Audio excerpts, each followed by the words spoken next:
Next topic है electron dot structure. Electron dot structure सबसे पहला है आपके यहाँ कोर्स में हाइड्रोजन मॉलिक्यूल कैसे बनता है। हाइड्रोजन मॉलिक्यूल के फॉर्म में इस तरीके से रहता है, यानी कि H2 के फॉर्म में रहता है। और हमें पता है कि हाइड्रोजन एटॉमिक नंबर 1 है, मींस के शेल में एक ही इलेक्ट्रॉन है। तो H2 बनाना है मतलब 2 हाइड्रोजन बनाने हैं, और के शेल में एक ही इलेक्ट्रॉन दोनों में रहेगा। तो ये देखिए 2 इलेक्ट्रॉन्स ऐसे शो कर दिए हमने। अब हाइड्रोजन क्या करेगा, ये वाला हाइड्रोजन इस वाले हाइड्रोजन से एक इलेक्ट्रॉन ले लेगा, और ये वाला हाइड्रोजन इस वाले हाइड्रोजन से एक इलेक्ट्रॉन ले लेगा। तो देखिए दोनों के पास कितने इलेक्ट्रॉन्स हो गए, इस वाले हाइड्रोजन के पास भी 2 इलेक्ट्रॉन्स हो गए और इस वाले हाइड्रोजन के पास भी 2 इलेक्ट्रॉन्स हो गए। मींस इनका के शेल जो है फिल हो गया है। अब ये इनका ड्यूप्लेट जो है कंप्लीट हो गया है। तो लेकिन अब बीच में बॉन्ड कैसा रहा, देखिए ये जो है क्योंकि सिंगल पेयर है, तो ये देखिए एक ऐसा हम शो कर देते हैं, यानी कि ये ऐसे शो होगा कि सिंगल कोवलेंट बॉन्ड। इसको हम क्या बोलेंगे, सिंगल कोवलेंट बॉन्ड। यानी कि हाइड्रोजन मॉलिक्यूल क्या बनाता है, सिंगल कोवलेंट बॉन्ड बनाता है। बिकॉज सिंगल एक एक इलेक्ट्रॉन लिया है एक दूसरे से, तो ये शो कर रहा है एक सिंगल कोवलेंट बॉन्ड। तो इलेक्ट्रॉन ऑफ स्ट्रक्चर में हाइड्रोजन मॉलिक्यूल में क्या बनता है सिंगल कोवलेंट बॉन्ड। नेक्स्ट है ऑक्सीजन मॉलिक्यूल। हमें पता है कि नेचर में ऑक्सीजन किस फॉर्म में रहता है, O2 के फॉर्म में। तो ऑक्सीजन का एटॉमिक नंबर कितना होता है, 8। तो K और L शेल की बात करें तो 2 और 6 होंगे इसमें इलेक्ट्रॉन्स। तो हमें आउटर मोस्ट इलेक्ट्रॉन की बात करनी होती है। अब क्योंकि O2 मॉलिक्यूल है तो हम दोनों में क्या दिखाएंगे, 6। लेकिन सबसे पहले हमें ये पता होना चाहिए कि इसको चाहिए कितने स्टेबिलिटी के लिए, इसको स्टेबिलिटी के लिए कितने इलेक्ट्रॉन्स चाहिए। तो ऑक्सीजन को स्टेबिलिटी के लिए L शेल में 2 इलेक्ट्रॉन्स और चाहिए, यानी कि उसका ऑक्टेट कंप्लीट हो जाएगा, 8 इलेक्ट्रॉन्स कंप्लीट हो जाएंगे। तो क्या होगा, क्योंकि 2 इलेक्ट्रॉन्स चाहिए तो 2 ही इलेक्ट्रॉन्स हम आमने सामने दिखाएंगे, 2 ही इलेक्ट्रॉन्स हम आमने सामने दिखाएंगे। अब देखिए 6 है ना, तो 2 तो हमें शेयर करवाने देंगे, तो आमने सामने दिखा दिए। और 1 2 3 4 5 6, 1 2 3 4 5 6। तो अब क्या होगा, ये वाला ऑक्सीजन इस ऑक्सीजन से 2 इलेक्ट्रॉन्स ले लेगा, और ये वाला ऑक्सीजन इस ऑक्सीजन से 2 इलेक्ट्रॉन्स ले लेगा। तो देखिए अब हो गए इसके पास कितने इलेक्ट्रॉन्स, 1 2 3 4 5 6 7 8। और इस वाले ऑक्सीजन के पास भी कितने हो गए, 1 2 3 4 5 6 7 8। मीन्स ये देखिए ये डबल कोवलेंट बॉन्ड शो कर रहा है। ये कैसा बनेगा, ये डबल कोवलेंट बॉन्ड शो कर रहा है। इसको हम क्या बोलेंगे, डबल कोवलेंट बॉन्ड। तो ऑक्सीजन मॉलिक्यूल जो है वो क्या शो करता है, वो डबल कोवलेंट बॉन्ड शो करता है, क्योंकि 2 इलेक्ट्रॉन्स को शेयर कर रहा है। अब थर्ड है आपका नाइट्रोजन मॉलिक्यूल। नाइट्रोजन मॉलिक्यूल में पता है कि N2 के फॉर्म में रहता है, और नाइट्रोजन का एटॉमिक नंबर यानी कि नंबर ऑफ इलेक्ट्रॉन्स कितने होते हैं, 7। तो K और L शेल में कितने जाएंगे इलेक्ट्रॉन्स, 2 और 5। आउटर मोस्ट में 5 इलेक्ट्रॉन्स है, इसे स्टेबिलिटी के लिए कितने इलेक्ट्रॉन्स चाहिए, क्योंकि आउटर मोस्ट में 8 होने चाहिए, तो स्टेबिलिटी के लिए इसको 3 इलेक्ट्रॉन्स और चाहिए। तो हम क्योंकि N2 है तो हम नाइट्रोजन के 2 एटम्स शो करेंगे, और 3 चाहिए तो 3 इलेक्ट्रॉन्स हम पहले ही सामने दिखा देंगे, 3 इलेक्ट्रॉन्स हम सामने दिखा देंगे। तो 5 है तो 1 2 3 4 5, 1 2 3 4 5। और क्योंकि शेयरिंग 3 की करवानी है तो इसलिए हमने 3 इलेक्ट्रॉन्स सामने शो किए हैं। तो ये नाइट्रोजन इस नाइट्रोजन से 3 इलेक्ट्रॉन ले लेगा, और ये वाला नाइट्रोजन भी इस नाइट्रोजन से 3 इलेक्ट्रॉन्स ले लेगा।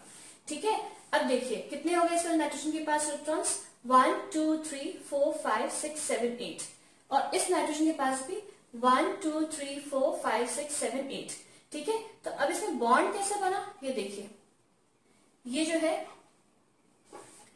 नाइट्रोजन और नाइट्रोजन के बीच में ये क्या बना, ये बना triple covalent bond, triple covalent bond. तो नाइट्रोजन मॉलिक्यूल कैसा बॉन्ड बनाता है, वो बनाता है ट्रिपल कोवलेंट बॉन्ड। तो ये 3 से ज्यादा बॉन्ड्स नहीं बनते हैं। अब नेक्स्ट है electron dot structure of methane. Methane होता है CH4। CH4 ये मैं आपको बनाना सिखाऊंगी बाद में एल्केन ग्रुप में। तो CH4 जो है, देखिए कार्बन का हमें पता है कि एटॉमिक नंबर होता है 6। तो K और L शेल में कितने इलेक्ट्रॉन्स जाएंगे, 2 और 4। और हाइड्रोजन में पता है कि 1 होता है इसमें इलेक्ट्रॉन, तो के शेल में कितना जाएगा 1, तो इसमें 4 इसमें 1। अब शेयरिंग कैसे हो, कार्बन जो है इसको स्टेबिलिटी में कितने इलेक्ट्रॉन्स चाहिए, इसको 4 चाहिए, तो 4 चाहिए तो और 4 ही हाइड्रोजन भी है, तो हम चारों तरफ जो है इलेक्ट्रॉन्स शो कर देंगे कि चारों से लेगा इलेक्ट्रॉन। और हाइड्रोजन का 1 होता है, तो हाइड्रोजन का हम 1 इलेक्ट्रॉन शो कर रहे हैं, क्योंकि हाइड्रोजन का atomic number 1 means number of electrons 1, तो हाइड्रोजन का भी हम 1 इलेक्ट्रॉन शो कर रहे हैं यहाँ। ठीक है, अब क्या होगा, ये हाइड्रोजन इस कार्बन से 1 इलेक्ट्रॉन ले लेगा, ये वाला हाइड्रोजन भी इस कार्बन से 1 इलेक्ट्रॉन ले लेगा, ये वाला भी ले लेगा और ये वाला भी ले लेगा। ठीक है, तो इन सबके पास क्या हो गया, देखिए इन सबके पास ये बॉन्ड सिंगल सिंगल सिंगल, ठीक है, सिंगल कोवलेंट बॉन्ड, और ये जो कार्बन है ये इन सब हाइड्रोजन से 1 इलेक्ट्रॉन ले लेगा। तो इसके पास भी कितने हो गए, 1 2 3 4 5 6 7 8, कार्बन के पास भी 8 इलेक्ट्रॉन्स हो गए। तो बेसिकली इसका स्ट्रक्चर कैसे बनेगा, ये बनेगा ऐसा,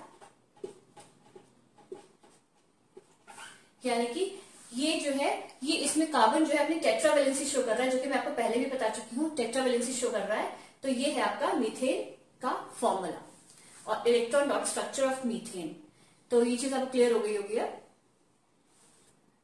चलिए अब इसमें क्वेश्चन करते हैं, electron dot structure of CO2 यानी कार्बन डाइऑक्साइड एंड वाटर बनाते हैं।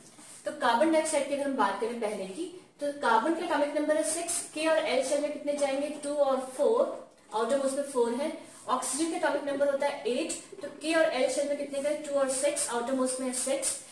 तो कार्बन हम बीच में रख दें, एक ऑक्सीजन हम यहां रख देंगे, एक ऑक्सीजन हम यहां रख देंगे, क्योंकि O2 है, ऑक्सीजन 2 है। अब कार्बन को 4 की शेयरिंग करनी है, मीन्स 4 इलेक्ट्रॉन्स इसको लेने हैं, तो 2 और 2 यहां बना दिए मैंने, 2 इलेक्ट्रॉन्स ये इस तरफ, 2 इलेक्ट्रॉन्स ये, तो 4 ये हमने ऐसे शो कर दिए, 4 ये वाले हैं, 1 2 3 4।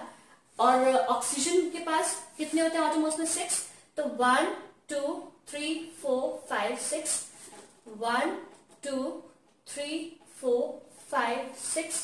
अब ये ऑक्सीजन क्या करेगा, इस कार्बन से 2 इलेक्ट्रॉन्स ले लेगा, कितने हो गए इसके पास नंबर ऑफ इलेक्ट्रॉन्स 1 2 3 4 5 6 7 8।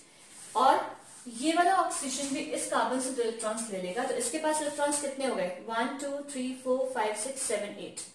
और अब क्या होगा, दोनों के पास जो है कितने इलेक्ट्रॉन्स हो गए, दोनों के पास 8 इलेक्ट्रॉन्स हो चुके हैं। अब कार्बन क्या करेगा, इन दोनों से इलेक्ट्रॉन्स ले लेगा, तो कैसे देखिए 1 2 3 4 5 6 7 8, तो कार्बन के पास भी नंबर ऑफ इलेक्ट्रॉन्स कितने हो गए 8, यानी कि ये पूरा जो है मॉलिक्यूलर कंपाउंड ये आपका स्टेबल हो गया और डबल बॉन्ड बना बीच में।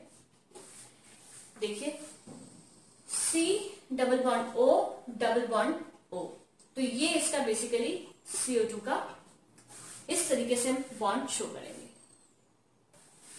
सेकंड है वाटर, कैसे बनाएंगे H2O। हाइड्रोजन का एटॉमिक नंबर 1, तो K शेल में 1, ऑक्सीजन का एटॉमिक नंबर 8, तो K और L शेल में 2 and 6, आउटरमोस्ट में 6, इसमें 1। तो अब क्या होगा, हम ऑक्सीजन को बीच में दिखाएंगे और हाइड्रोजन को हम दोनों तरफ दिखाएंगे। ऑक्सीजन को कितने चाहिए 2 इलेक्ट्रॉन्स चाहिए, तो एक इधर दिखा दीजिए, एक इलेक्ट्रॉन इधर दिखा दीजिए। जितनी शेयरिंग करनी होती है वो हम आमने सामने दिखाएंगे, जिससे शेयरिंग करनी है। बच्चे कितने 6 थे, तो 2 तो ये हो गए 2 3 4 5 6, ठीक है। और ये हाइड्रोजन के सामने हम एक इलेक्ट्रॉन दिखाएंगे, ये वाला इलेक्ट्रॉन, और इस हाइड्रोजन के सामने भी हम एक इलेक्ट्रॉन दिखाएंगे। अब क्या होगा, ये हाइड्रोजन इस ऑक्सीजन से एक इलेक्ट्रॉन ले लेगा, ये वाला हाइड्रोजन भी इस ऑक्सीजन से एक इलेक्ट्रॉन ले लेगा, और ये ऑक्सीजन जो है इन दोनों हाइड्रोजन से एक इलेक्ट्रॉन ले लेगा। तो देखिए क्या बना स्ट्रक्चर इसका, ऐसे कैसे बना, तो देखिए आप यहाँ देखिए 1 2 3 4 5 6 7 8, ऑक्सीजन के पास कितने हो गए 8, और हाइड्रोजन के पास भी 2 इलेक्ट्रॉन्स हो गए, क्योंकि हमें पता है के शेल में 2 इलेक्ट्रॉन्स होने चाहिए, के शेल में 2 इलेक्ट्रॉन्स होने चाहिए, तो उसका डुप्लेट कंप्लीट हो जाता है। अब ये कैसे बना, ये इसका स्ट्रक्चर ऐसे आ जाएगा। तो वाटर, तो इस तरीके से जो है ये वाटर का इलेक्ट्रॉन डॉट स्ट्रक्चर बनेगा। अब मेरे ख्याल से आपको इलेक्ट्रॉन डॉट स्ट्रक्चर बिल्कुल क्लियर हो गया होगा। कोई भी क्वेरी हो तो आप कमेंट बॉक्स में पूछ सकते हैं।